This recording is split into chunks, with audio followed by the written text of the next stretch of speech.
I read somewhere some time ago that you can't call yourself a believer if you only choose to believe on the good days. This statement came into my life out of nowhere. It was completely random. But since the minute that it did, it hit me like a truck. It was not because I found this statement relevant or accurate, which it is, but it was because in that moment, I realized how important it is for us to have a belief system in the first place. In that moment, I realized that it takes so much strength, and more importantly, it takes so much trust in your system, your surroundings, and even in yourself that everything will fall into place. And I feel that it is this belief, it is this faith, and it is this trust that keeps us connected to what we do and who we are. The way I see it, it is kind of an acknowledgement of something that is beyond your physical existence. Now, talking about me specifically, I come from a fairly religious and traditional family. So I had been exposed to the idea of God and having a higher belief from a very young age. And at that time, even if I didn't understand most things that were going on around me, I definitely would observe or even participate in certain days and certain rituals. For example, I've grown up watching my dad not eat non veg or not drink on Tuesdays and Saturdays because those are the days that he visits the temple. I've had my mom tell us this, especially on auspicious days, that we all need to fast until the puja is done. Or something as simple as us being exposed to religious books and stories like Ramayana, Mahabharata, Bhagavad Gita as kids. And in that process, I really picked up a great sense of connection with all of these activities and these beliefs. Maybe more so with the tradition part of it than the religion part of it, but definitely I felt a sense of comfort in these practices. But of course, like any other system that we have around us, this one too has its flaws. It has things that seem outdated in the current scenario and things that may require some kind of upgrades. The older I got and the more I learned about this system, I think that I got more sensitive to understanding what suits me the best. What kind of values, what kind of a system is the most authentic and the most appropriate for my life and the kind of idea that I have of the world and myself. While I started this journey of discovering what suits me best and what reflects my values the best, I realized somewhere around the time where religion got increasingly political that this is not a system that I want to be a part of. This is not something that I exactly want to embrace in my life. So, from that, I decided to take a step back. It was also that moment where I chose to let go of certain things that I had been taught, do a lot of unlearning, and also discover new things because as I was taking away a belief system from my life, I needed something to replace it with. In that process, I realized that basically every other belief system we have, it's kind of the same. You know, you can call it science, you can call it religion or God, you can call it spirituality, you can call it philosophy, you can call it a set of values, you can call it a belief in nature. It could be anything, but more or less, they kind of cater to a similar need that all of us have. And the biggest thing that is common to all of these processes, all of these systems, is that there's always a sense of trust associated.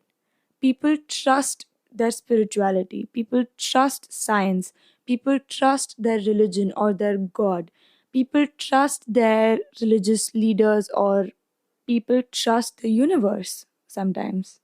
And at the risk of sounding like my mom, the more I look around and the more I see how people are being so brutally selfish and disconnected, the more I realize why we need something to keep us centered and grounded. It could be anything. We truly need something to make us feel like we have some sense of purpose or we have some kind of direction in life. And in some cases, these systems even give us a strong community to turn to when we feel like we're lost. I was truly grateful when I came across this idea of spirituality because, truth be told, I feel like it's a very fluid field. It's a very free moving kind of system where you can explore different things, where you can, dive into different realms. You can dive into different levels of your consciousness, of your existence, and in that process, determine what works the best for you. Like, I feel truly inspired by this field of spirituality because I don't feel like I need to condense myself into a singular identity. For example, I can choose to believe in nature, I can choose to believe in the power of the universe, I can choose to believe in the power of knowledge, I could choose to believe in astrology. I mean, I could also participate in religious activities and still stick to my spiritual beliefs. All of these things can overlap. I can be more than one person at a time. And honestly, this is not something that I feel would be possible if you are particularly religious. Especially when I look at my parents, I mean, they're really God fearing people. So, that kind of a worldview really restricts their ability to see certain things or understand certain things at times. And this is another reason why I felt like it was really beneficial for me to step back from the idea of religion because I didn't feel like there was enough, for a lack of a better word, flexibility. So here I am. Now, going a little back in time, I used to have a very black and white kind of a view on this. I used to think that there are only two kinds of people: one, people who are believers, and two, people who are non believers. And at that point, it was just as simple for me. Like, I didn't need to know more or I didn't need to learn more about this. But the more I studied about it, the more I read about it, I realized that there is a third kind of people, which is probably the most annoying kind of human beings to exist.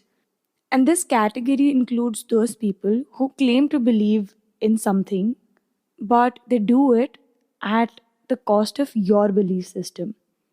I mean, they might have some kind of values, they might have some kind of things that they believe in, but their bigger goal in life would be to shoot down your belief system and to kind of trivialize the values that you have without even trying to understand, without even trying to gain adequate knowledge on the subject.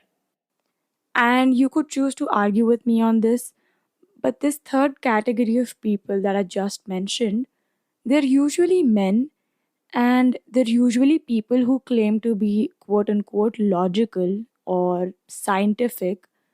And in reality, their whole identity is to shit on your beliefs, is to disregard your values without even making the effort to understand what it is that you actually believe in.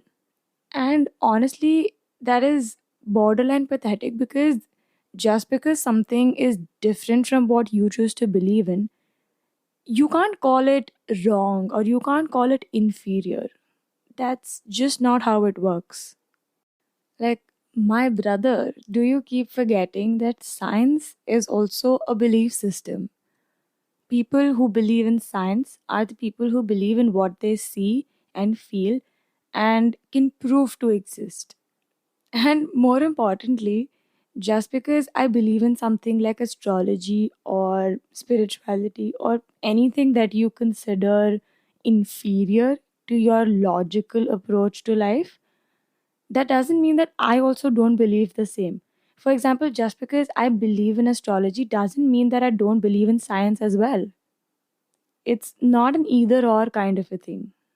And we're not living in like the 16th or 17th century that if you bring out science, the king is going to sentence you or something. And it might seem trivial to certain people, but I really take this very seriously. Not because I am such a devoted believer, but because the way people treat your belief systems is how they're going to treat you as a person. Just a couple days ago, I saw this post on Instagram.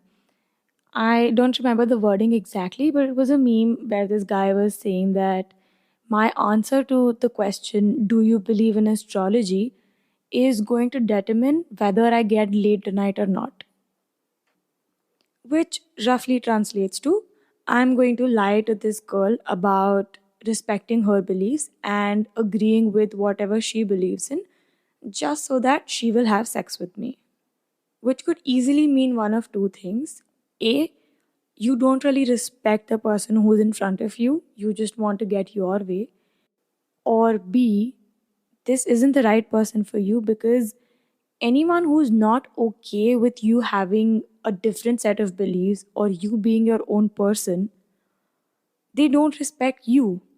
It doesn't matter what kind of a relationship you have with someone, just because they believe in something that is different from what you believe in doesn't mean that they don't respect you, doesn't mean that they don't respect that difference. As long as you're being civil about it, as long as you're being decent about that difference, there's nothing wrong with it. But if you feel the need to lie or if you feel the need to be deceitful just to present a front, just to present something that is untrue, then that makes you an ass, not the other person. You don't have to agree with them, you don't even have to understand them. You just need to be respectful, bro. And you know what the funny part is? Let's say, God forbid, when the other person who has a belief system is in trouble, they have something to turn to.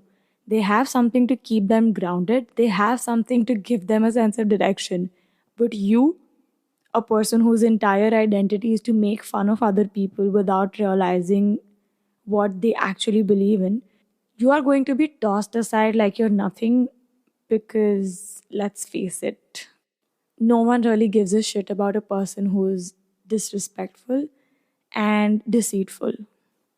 I have to admit that some of the closest bonds that I've made with people around me are on the basis of having a shared belief system or having shared values.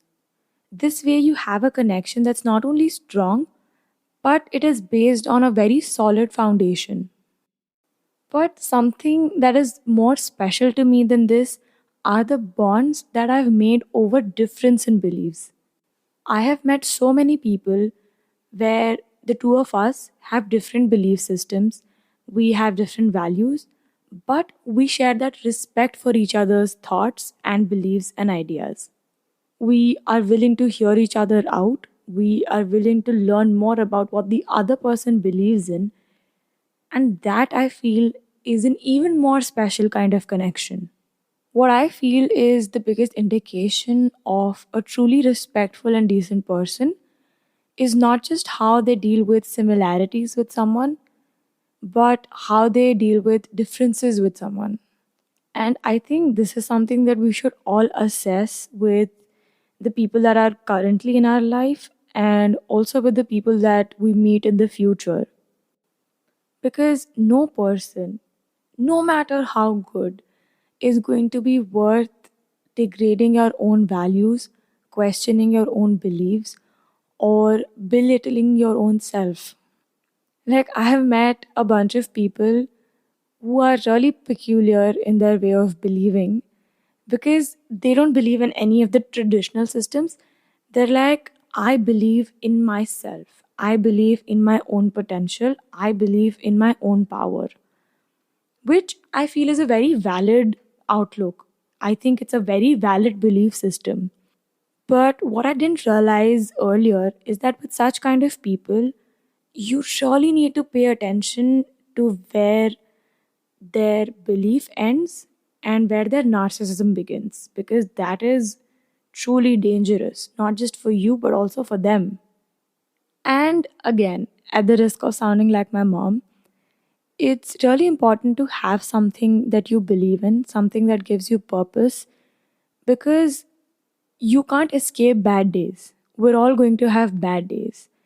And just because you believe in something that is larger than you, something that is bigger than you, that doesn't mean that you're not going to have any bad days.